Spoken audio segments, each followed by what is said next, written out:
Hi everyone, how are you? It's Leah Koss with the Mortgage Center, and I wanted to go through some different real estate investment strategies that are out there because I think people are really enjoying the thought of becoming a real estate investor. It sounds a little sexy. It's also tangible where you're actually getting your hands on something, and I think people just feel like they can understand this investment strategy as opposed to buying stocks or bonds where they might feel a bit of that is over their head, or they don't know exactly where their money's being put or why, because they're working with a financial planner who has, all the skill to make the right decision, but you just don't feel like you understand completely the whys or whats of the situation. So here are some different investment strategies that you can do.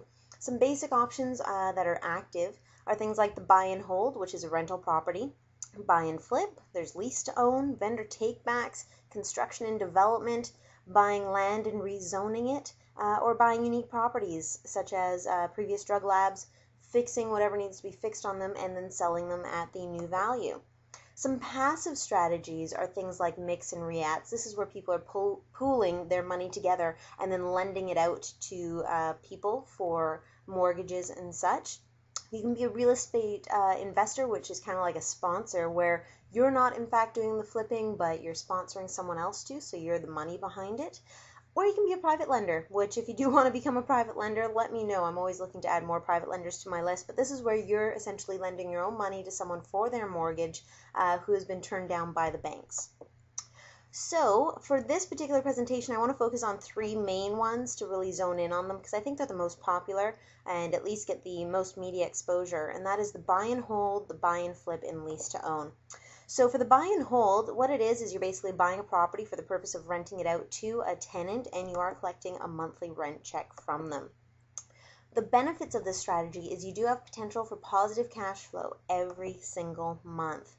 You also have the equity, that little bit of equity that's getting put away every month with your mortgage payments. That's a nice little savings for you. And of course, exit strategies are nice because you can either find a new renter if the current one isn't working out, you can lease the property, or you can sell it. So you have options, which is nice.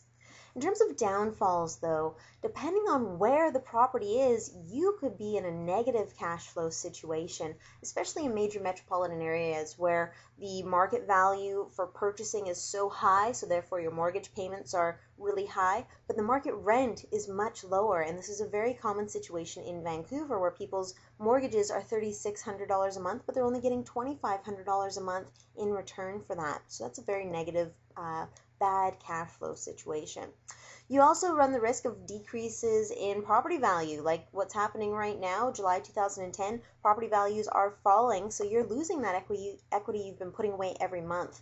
As well, you do run the risk of renters damaging the property, which is never a good situation, and property maintenance, such as if a pipe bursts, guess who's getting the phone call? It's going to be you.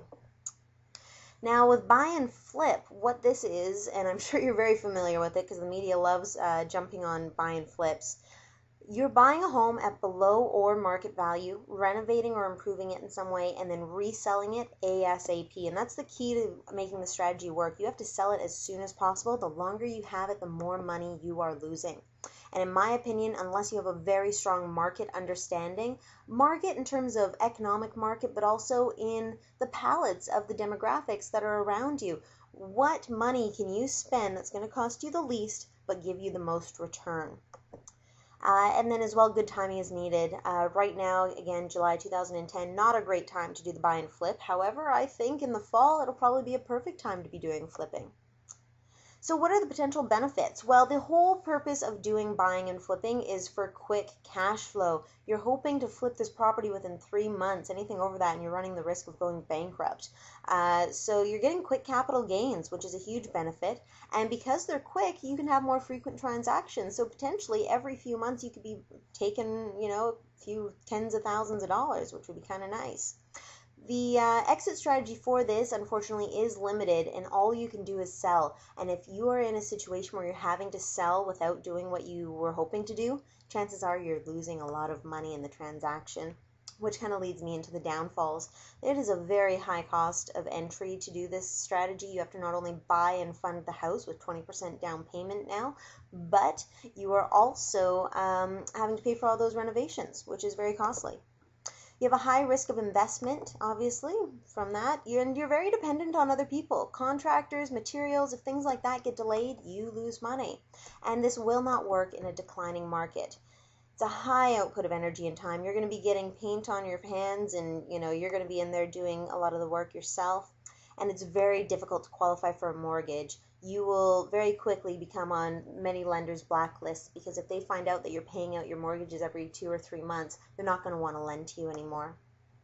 So what is lease to own? This is the last option I'm going to go through.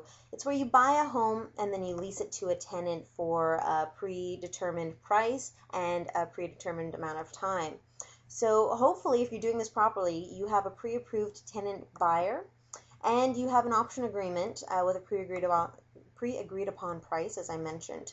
In terms of exit strategy, very similar to the buy and hold. You can sell, you can rent, you can find a new tenant buyer to lease it to.